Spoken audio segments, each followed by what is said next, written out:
नमस्कार बच्चों, एक बार फिर से आप सभी का स्वागत है आपके अपने YouTube channel the PCM vision में। आज की इस वीडियो में हम लोग क्लास 12 ज्योग्राफी के top most important subjective question को डिस्कस करेंगे बच्चों, जो आपके बोर्ड एग्जाम की दृष्टि से बहुत ही ज्यादा महत्वपूर्ण है और इन प्रश्नों के आने की संभावना भी बहुत ही ज्यादा है। तो आप लोग वीडियो पे अंत तक बने रहिएगा और वीडियो अच्छा लगे तो वीडियो को लाइक करके दोस्तों में शेयर अवश्य करिएगा। तो चलिए स्टार्ट करते हैं आज के प्रश्नों को। पहला क्वेश्चन है बच्चों, चाय उत्पादन के लिए अनुकूल भौगोलिक दशाओं एवं वितरण का वर्णन करें। ये जो क्वेश्चन है बच्चों आपके बोर्ड एग्जाम में 5 नंबर का आएगा और ये बहुत ही ज्यादा इंपॉर्टेंट है और इस क्वेश्चन के आने की संभावना भी बहुत ही ज्यादा है। तो देखिए बच्चों, चाय रोपण कृषि की फसल है। इसमें एक बार बगान लगाने के बाद कई वर्षों तक इससे उत्पादन लिया जाता है। मतलब एक बार बगान लगा दिया जाता है, पौधे लगा दिए जाते हैं, उसके बाद 10 से 12 वर्षों तक इससे उत्पादन, चाय की उत्पादन किया जाता है बच्चों। और यह किस कृषि का फसल है? रोपण कृषि का फसल। ये पॉइंट आप लोग अवश्य लिखिएगा, ठीक है। देखिए अब हम लोग देखते हैं कि चाय उत्पादन के लिए क्या आवश्यक उपयुक्त दशाएं चाहिए। मतलब दशाएं का मतलब हो गया कितना टेम्परेचर में चाय अच्छा से उत्पादन होगा, अधिक उत्पादन होगा, कौन सी मिट्टी में अधिक उत्पादन होगा, कितनी वर्षा की आवश्यकता पड़ती है, वही सब आपका भौगोलिक दशाएं हो गई बच्चों। तो पहले हम लोग देखते हैं कितना टेम्परेचर की आवश्यकता पड़ती है। देखिए बच्चों, उच्च तापमान 24 डिग्री सेल्सियस से 30 डिग्री सेल्सियस के बीच यह छाया पसंद पौधा है। देखिए इसके लिए कितना टेम्परेचर चाहिए? 24 डिग्री से लेकर के 30 डिग्री सेल्सियस के बीच इस टेम्परेचर रहना चाहिए। और ये कैसा पौधा है? छाया पसंद। मतलब छाया में जितना अधिक रखिएगा पौधा को उतना अधिक उत्पादन होगा। इसके लिए क्या किया जाता है? बीच बीच में पेड़ लगाना आवश्यक है। मतलब बीच बीच में बड़े बड़े पेड़ को लगा दिया जाता है ताकि पौधे छाया में रहे और चाय की अच्छी से उत्पादन हो। तो देखिए यहाँ पे तापमान कितना चाहिए? 24 से 30 डिग्री के बीच ही तापमान रहना चाहिए, तभी अच्छा से चाय उत्पादन होगा बच्चों। अब देखते हैं वर्षा। तो देखिए बच्चों पॉइंट बना के लिखिएगा, ठीक है। पहले टेम्परेचर हम लोगों ने लिखा, अब देखिए पॉइंट बना के दूसरा पॉइंट में हम लोग वर्षा लिख रहे हैं। देखिए नित्य दिन अधिक वर्षा वर्ष भर में 200 सेंटीमीटर, कितना? 200 सेंटीमीटर वर्षा होनी चाहिए, तभी चाय की उत्पादन अच्छी तरह से होगा। तो ये अत्यधिक वर्षा चाहिए, उच्च वर्षा इसमें आवश्यक होता है बच्चों। उसके बाद देखिए तीसरा पॉइंट है आपका, चाय के पौधों की जड़ों में पानी का जमना हानिकारक होता है, इसलिए ढाल भूमि में आवश्यक है ताकि पानी जड़ों में जम ना पाए। कितना देखिएगा आप लोग, देखिए पहाड़ी क्षेत्रों में चाय की खेती अधिक की जाती है। क्यों की जाती है? क्योंकि पानी जमना नहीं चाहिए। अगर पानी जम गया तो सारे पौधे नष्ट हो जाएंगे और चाय की खेती बर्बाद हो जाएगा, ठीक है ना। तो देखिएगा सीढ़ी नुमा खेती जहां पे होती है बच्चों, वहां पे चाय अधिक खेती किया जाता है, ठीक है। तो पानी जमना नहीं चाहिए, ये पॉइंट आप लोग लिखिएगा। इसके लिए क्या चाहिए? ढलवा भूमि की आवश्यक होता है। उसके बाद देखिए चौथा पॉइंट है आपका, गहरी दामुट मिट्टी जिसमें लोहा का अंश हो, फास्फोरस हो और पोटास हो, ठीक है। तो कैसी मिट्टी चाहिए? गहरी दामुट मिट्टी चाहिए जिसमें लोहा का अंश हो, फास्फोरस हो और पोटास हो। इस प्रकार की मिट्टी में चाय का उत्पादन अधिक से अधिक होता है बच्चों। उसके बाद देखिए पांचवा पॉइंट है आपका, सस्ते श्रमिक। श्रमिक का मतलब हो गया सस्ते मजदूर चाहिए। अगर देखिए एक कृषि आपका लंबा चलता है, रोपण कृषि है, ठीक है ना, लगभग 10 से 12 साल चलता है, 8 से 12 साल लगभग यह कृषि चलता है बच्चों। एक बार बगान लगाने के बाद तो महंगा कृषि का अगर हम लोग महंगा मजदूर हम लोग लगाएंगे बच्चों, श्रमिक लगाएंगे तो क्या संभव है? ऐसा संभव नहीं हो पाएगा, घाटा में चले जाएंगे। इसलिए सस्ते श्रमिक चाहिए और कुशल प्रबंधन चाहिए। कुशल प्रबंधन का मतलब हुआ एक तरह से ऐसा प्रबंधन जो आपको इस कार्य में दक्षता हो, ठीक है बच्चों। तो ये 5 पॉइंट आप लोग यहां पे लिखिएगा, 5 में से 5 मार्क्स आपको अच्छी तरह से मिल जाएगा, ठीक है।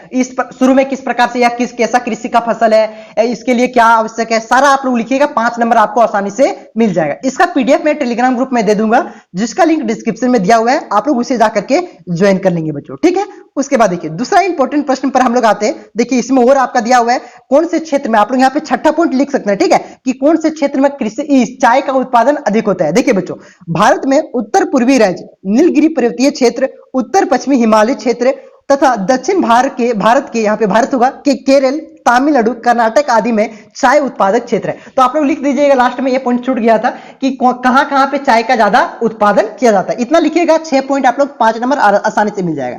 उसके बाद देखिए अगला क्वेश्चन है आपका, बहुउद्देशीय परियोजना से आप क्या समझते हैं। ये क्वेश्चन आपका 3 मार्क्स का अथवा 5 मार्क्स का, 3 अथवा 5 मार्क्स का आएगा बच्चों। मैं 5 मार्क्स का इतना बताऊंगा, 3 मार्क्स का आता है तो इसे आप लोग छोटा करके लिख लीजिएगा। अगर मैं छोटा बताऊंगा तो आप लोग बड़ा करके नहीं लिख पाइएगा, इसलिए मैं बड़ा बता रहा हूं, ठीक है। तो ध्यान से आप लोग सिर्फ सुनिए बच्चों। देखिए बहुउद्देशीय परियोजना या नदी घाटी परियोजना उनको कहते हैं जहां नदियों की घाटियों पर बड़े बड़े बांध बना करके अनेक प्रकार के लाभ प्राप्त किए जा सकते हैं। मतलब जिसका उद्देश्य क्या हो, अनेक प्रकार के लाभ प्राप्त करना हो, उसे क्या कहेंगे, बहुउद्देशीय परियोजना कहेंगे बच्चों। ठीक है, तो देखिए किस प्रकार की लाभ प्राप्त करना होता है। जैसे इस प्रकार की योजनाएं बाढ़ जैसे भयानक खतरे को रोकने के में सहायक होती है।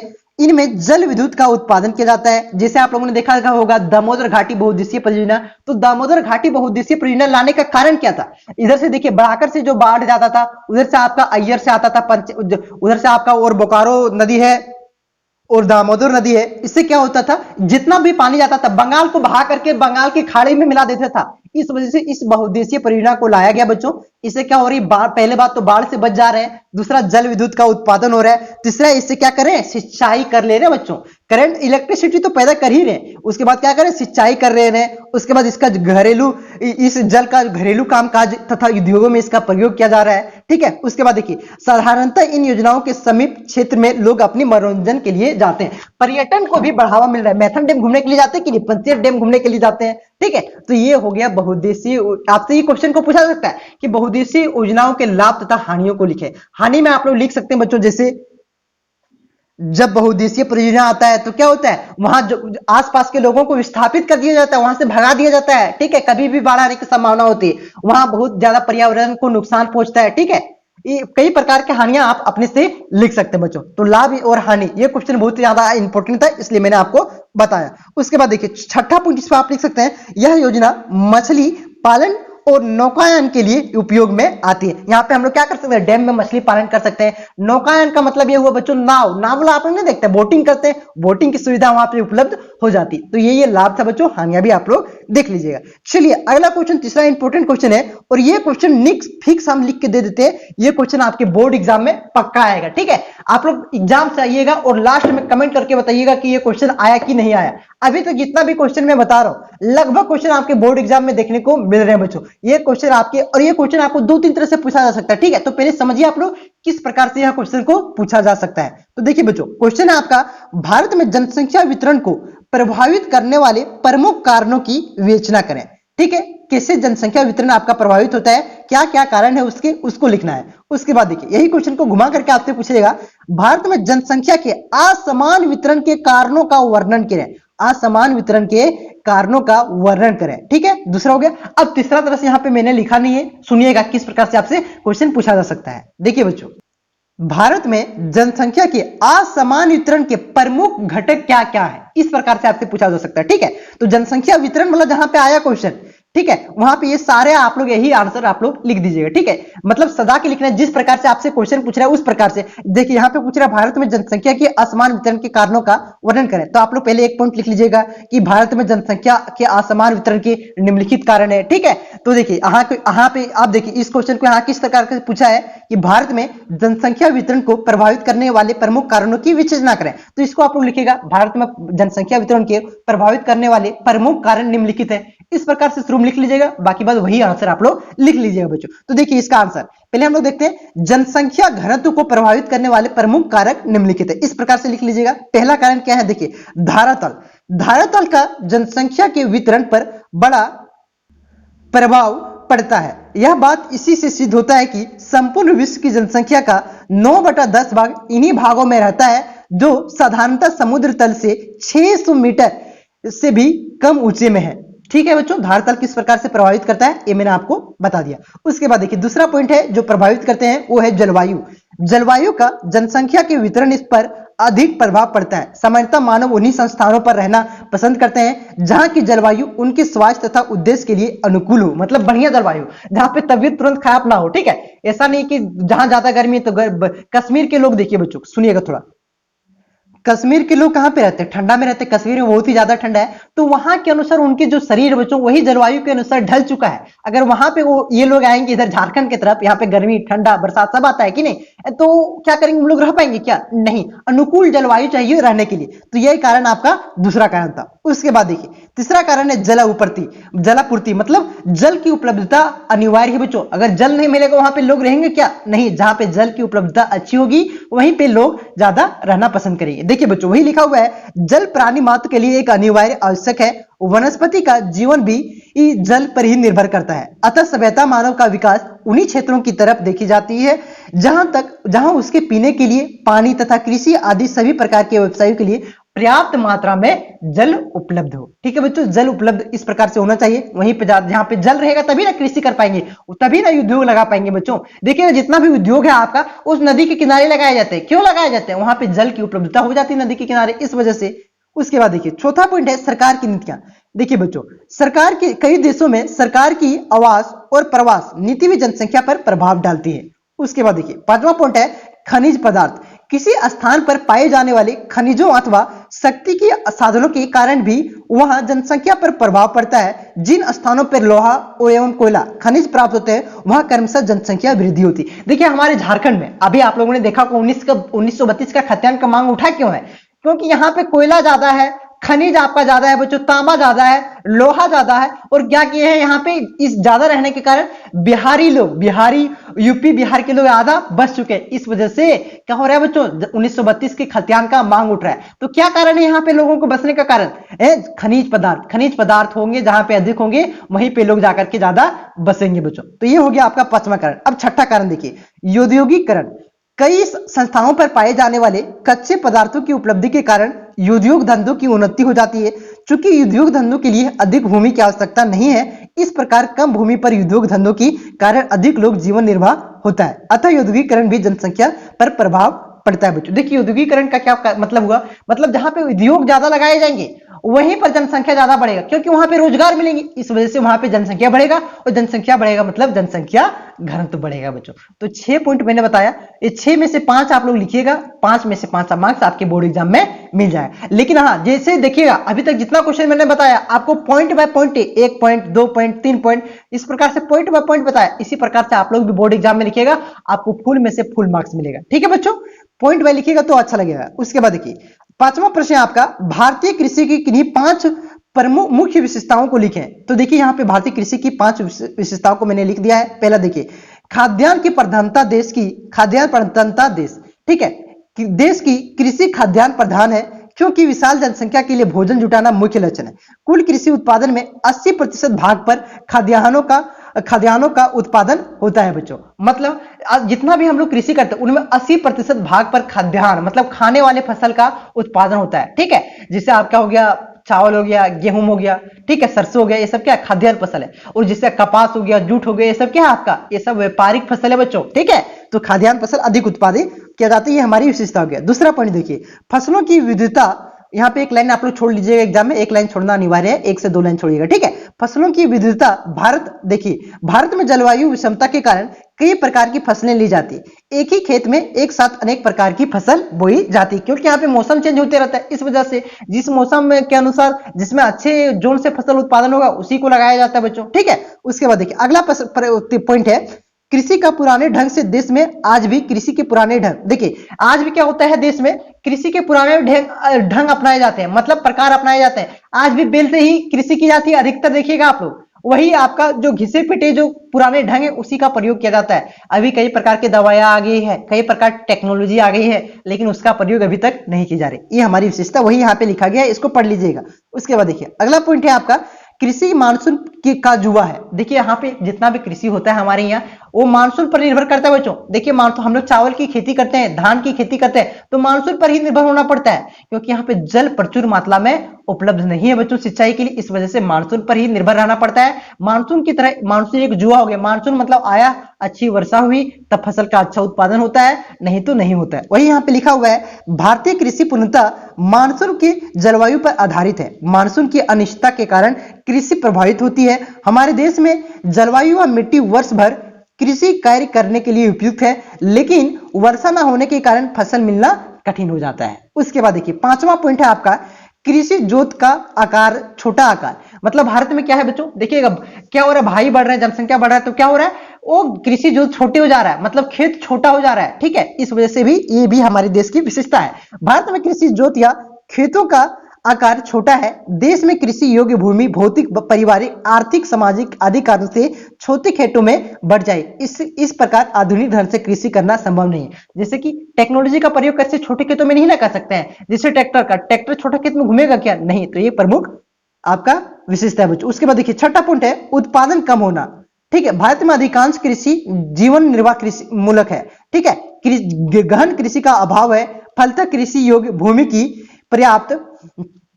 पर्याप्त के बावजूद फसलों का प्रति हेक्टेयर उत्पादन यहां अत्यंत कम है। तो यही कारण है बच्चों, क्या क्या विशेषता है मैंने आपको बता दिया। ठीक है, ये आप लोग लिख दीजिएगा, यहां से आपका 5 नंबर मिल जाएगा बच्चों।